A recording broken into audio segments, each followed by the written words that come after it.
जय हिंद मेरे सभी प्यारे साथियों।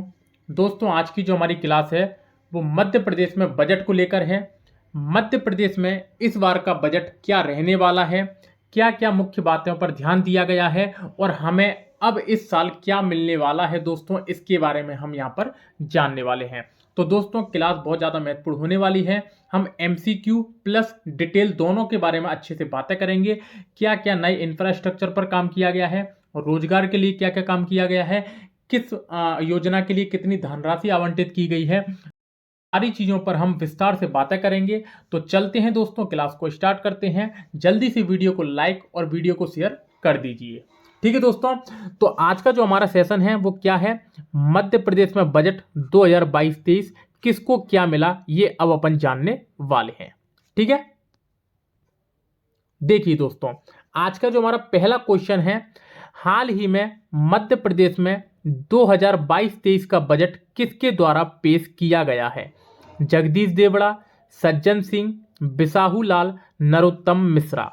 तो दोस्तों, यहां पर हमारा जो करेक्ट आंसर हो जाएगा वो हो जाएगा जगदीश देवड़ा। दोस्तों, जो मध्य प्रदेश में 2022-23 का बजट पेश किया गया है वो किसके द्वारा पेश किया गया है? जगदीश देवड़ा, जो कि मध्य प्रदेश में वित्त मंत्री है। कौन है दोस्तों? वित्त मंत्री हैं। ये वाली बात आपको यहां पर याद रखनी है। ठीक है, चलते हैं नेक्स्ट क्वेश्चन पे। अगला क्वेश्चन है दोस्तों, मध्य प्रदेश में बजट 2022-23 विधानसभा में किस दिन रखा गया है? 8 मार्च 2022, 9 मार्च 2022, 6 मार्च 2022 या 7 मार्च 2022। दोस्तों, इंपोर्टेंट डेट है, इसको आपको याद रखना है। तो यहां पर हमारा करेक्ट आंसर हो जाएगा 9 मार्च 2022। दोस्तों, आज ही के दिन है मध्य प्रदेश में बजट 2022-23 रखा गया है। ठीक है, चलते हैं अगले क्वेश्चन पे। अगला क्वेश्चन है गाइस, मध्य प्रदेश में 2022-23 में बजट की राशि रखी गई है, मतलब दोस्तों कितनी राशि बजट में रखी गई है 2022-23 के लिए? तो 2,79,237 करोड़, 3,85,215 करोड़, 1,15,917 करोड़ या फिर इनमें से कोई नहीं। तो यहां पर दोस्तों हमारा करेक्ट आंसर हो जाएगा 2,79,237 करोड़। समझ रहे हो दोस्तों? तो इस जो ये जो राशि है इसको दोस्तों आपको याद रखना है। आपसे कई आने वाले एग्जामों में पूछा जाएगा कि मध्य प्रदेश में 2022-23 में बजट की राशि क्या रखी गई है? तो 2,79,237 करोड़।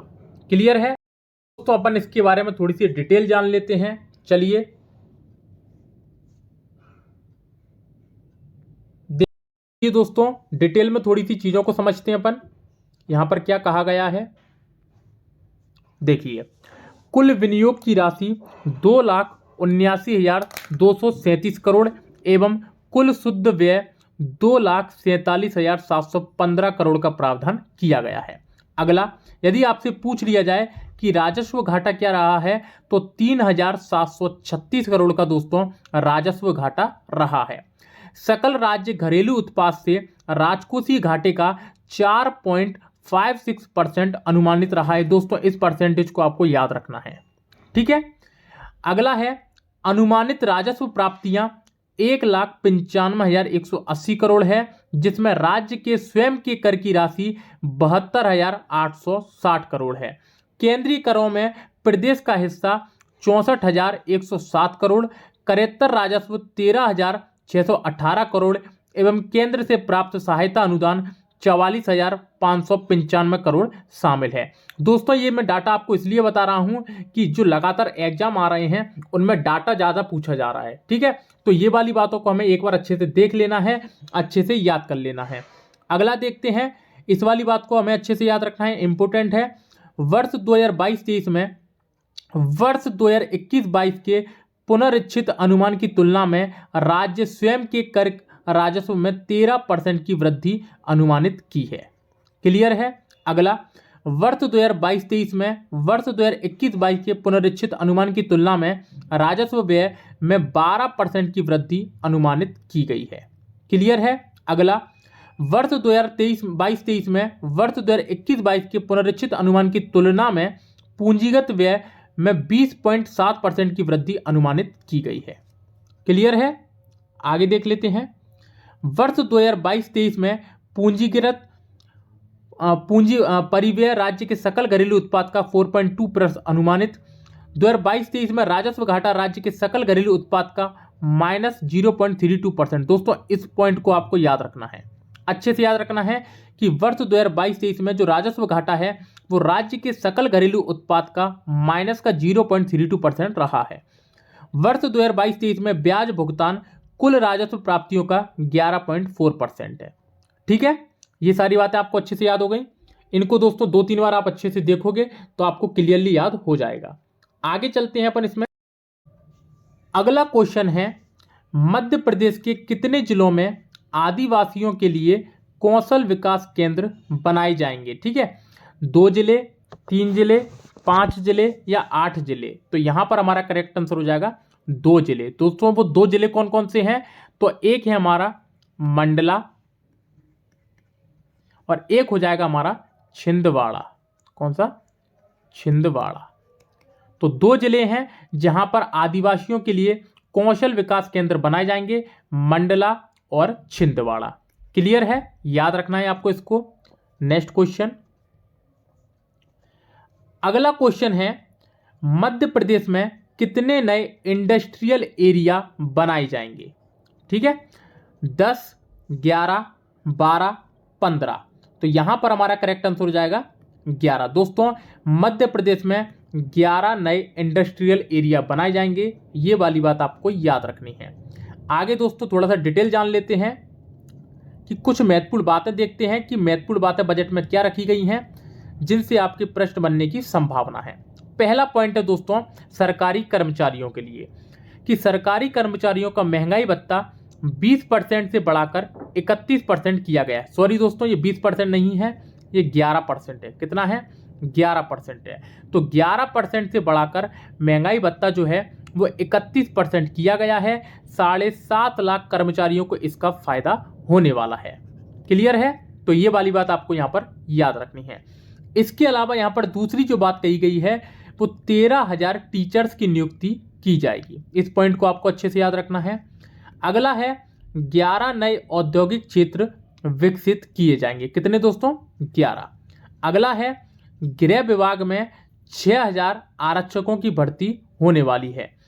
तो यहां पर इस पॉइंट को आपको अच्छे से अंडरलाइन कर लेना है, जो कि बहुत बड़ी बात है कि गृह विभाग में 6,000 आरक्षकों की भर्ती होगी। मतलब दोस्तों अब जो एक और भर्ती आने वाली है वो 6,000 पदों पर ही आने वाली है।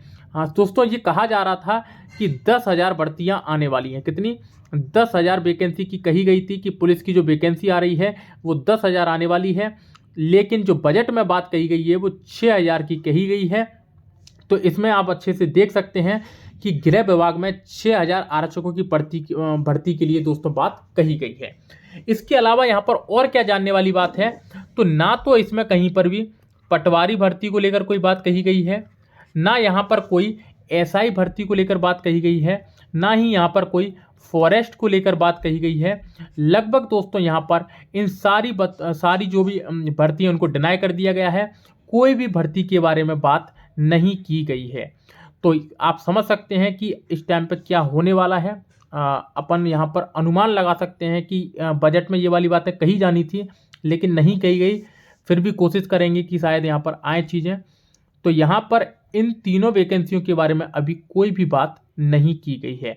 और एमपी पुलिस में जो 10,000 वैकेंसियों के बारे में बात कही जा रही थी वो 10,000 की जगह दोस्तों कितनी हजार वैकेंसी कही गई है? 6,000 वैकेंसियों के बारे में बात कही गई है। क्लियरली बात देख ली? ठीक है, अगला देखिए दोस्तों क्वेश्चन क्या है। चाइल्ड बजट के लिए 27,792 करोड़ का प्रावधान किया गया है। क्लियर? अगला, भोपाल, इंदौर, जबलपुर में पीपीपी यानी कि पब्लिक प्राइवेट पार्टनरशिप मॉडल पर 217 इलेक्ट्रॉनिक व्हीकल चार्जिंग स्टेशन बनेंगे। क्लियरली याद हो गया दोस्तों? ये वाली बात आपको यहाँ पर याद रखनी है। इसके अलावा दोस्तों यदि वीडियो आपको अच्छी लग रही है तो वीडियो को लाइक कर देना, चैनल को सब्सक्राइब और वीडियो को शेयर जरूर करते रहना। ठीक है दोस्तों, चलते हैं आगे। अगला क्वेश्चन है, मध्य प्रदेश के किस जिले में मेडिकल डिवाइस पार्क के लिए बजट में मंजूरी दी गई है? इंपोर्टेंट क्वेश्चन है। कि मध्य प्रदेश में किस जिले में मेडिकल डिवाइस पार्क के लिए बजट में मंजूरी दी गई है? इंदौर, उज्जैन, भोपाल या जबलपुर? तो यहां पर हमारा जो करेक्ट आंसर हो जाएगा वो हो जाएगा उज्जैन। तो दोस्तों मध्य प्रदेश में उज्जैन जिले में मेडिकल डिवाइस पार्क बनाया जाएगा, इसके लिए बजट में मंजूरी दे दी गई है। क्लियरली याद हो गया? चलिए आगे कुछ और महत्वपूर्ण बातें हैं दोस्तों जिनको अब हमें याद करना है। क्या है बातें, देखते हैं। पहला पॉइंट है, मुख्यमंत्री पशुपालन योजना के लिए 150 करोड़ का प्रावधान किया गया है। कितने का? 150 करोड़ का। तो आपसे यदि पूछ लिया जाए कि मुख्यमंत्री पशुपालन योजना के लिए वर्ष 2022-23 के बजट में कितने धनराशि का प्रावधान किया गया है, तो 150 करोड़। अगला, महिला स्व सहायता समूहों के लिए 2000 करोड़ का प्रावधान। मंडला और छिंदवाड़ा में आदिवासियों के लिए कौशल विकास केंद्र बनाए जाएंगे। मध्य प्रदेश में 11 नए इंडस्ट्रियल एरिया बनाए जाएंगे। ये बातें अपन याद कर चुके हैं। अगला, मध्य प्रदेश में सड़कों के लिए 108 करोड़ का प्रावधान किया गया है। इसको आपको याद रखना है कि मध्य प्रदेश में सड़क के लिए 108 करोड़ की धनराशि आवंटित की गई है। इसके अलावा ये जो मुख्य पॉइंट है इसमें याद रखना है कि जनजातीय विकास निगम का गठन किया जाएगा। क्लियरली याद हो गया? जनजातीय विकास निगम का दोस्तों गठन होने वाला है, ये बात को आपको याद रखना है। आगे चलते हैं। लाडली लक्ष्मी योजना के लिए कितनी धनराशि आवंटित की गई है? 855 करोड़, 922 करोड़, 1000 करोड़ या 915 करोड़? तो यहां पर हमारा करेक्ट आंसर हो जाएगा 922 करोड़। अच्छे से याद रखना है कि लाडली लक्ष्मी योजना के लिए बजट में 922 करोड़ धनराशि आवंटित की गई है। क्लियरली याद हो गया? चलते हैं कुछ महत्वपूर्ण बातों को देखते हैं कि लाडली लक्ष्मी योजना के लिए 922 करोड़ आवंटित किए गए हैं। आंगनवाड़ी केंद्र भवन निर्माण के लिए 111 करोड़। प्रधानमंत्री पोषण शक्ति निर्माण के लिए 800 करोड़ धनराशि आवंटित की गई है। इस पर आप स्टार लगा लेना। अगला, पौधशाला उद्यान हेतु 100 करोड़ और निर्मल भारत अभियान के लिए 400 करोड़ आवंटित किए जा रहे हैं। इसमें दोस्तों तीन चीज आपको अच्छे से याद रखना है। पहला, निर्मल भारत अभियान के लिए 400 करोड़। दूसरा, प्रधानमंत्री पोषण शक्ति निर्माण के लिए 800 करोड़। और तीसरा, लाडली लक्ष्मी योजना के लिए 922 करोड़। आपको ये चीजें याद रखनी है। ठीक है गाइस, आगे चलते हैं। अब अपन यहां पर कुछ महत्वपूर्ण बातें समझ लेते हैं कि मध्य प्रदेश में बजट की 5 बड़ी बातें क्या क्या हैं, इसको अपन देख लेते हैं। ठीक है दोस्तों, देखिए यहां पर क्या क्या कहा गया है कि मुख्यमंत्री किसान कल्याण योजना के लिए 3200 करोड़ रुपए का प्रावधान किया गया है। तो इंपोर्टेंट फैक्ट है, इसे हमें याद रखना है कि मुख्यमंत्री किसान कल्याण योजना के लिए 3200 करोड़ का प्रावधान किया गया है। अगला, अटल कृषि ज्योति योजना के अंतर्गत 4592 करोड़ का प्रावधान किया गया है। तीसरा, मुख्यमंत्री कृषक उपार्जन सहायता योजना के लिए 1500 करोड़ का प्रावधान किया गया है। चौथा, प्रधानमंत्री फसल बीमा योजना के लिए 2000 करोड़ का प्रावधान। और अगला, कृषि पंपों और थ्रेसरों तथा एक बत्ती कनेक्शन के लिए 2096 करोड़ का प्रावधान किया गया है। तो दोस्तों ये पांचों जो महत्वपूर्ण बातें हैं इसको हमें याद रखना है, क्योंकि यहां से प्रश्न आपको भविष्य में पूछा जाने वाला है। क्लियरली याद हो गया? ठीक है गाइस, आगे चलते हैं।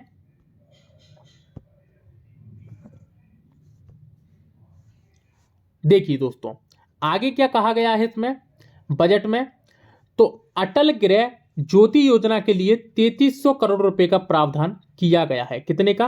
3300 करोड़ रुपए का प्रावधान किया गया है। अगला, मुख्यमंत्री संबल योजना, इसको स्टार लगा लेना। संबल योजना के अंतर्गत 600 करोड़ रुपए का प्रावधान किया गया है। अगला, राष्ट्रीय स्वास्थ्य मिशन के लिए 3600 करोड़ का प्रावधान किया गया है।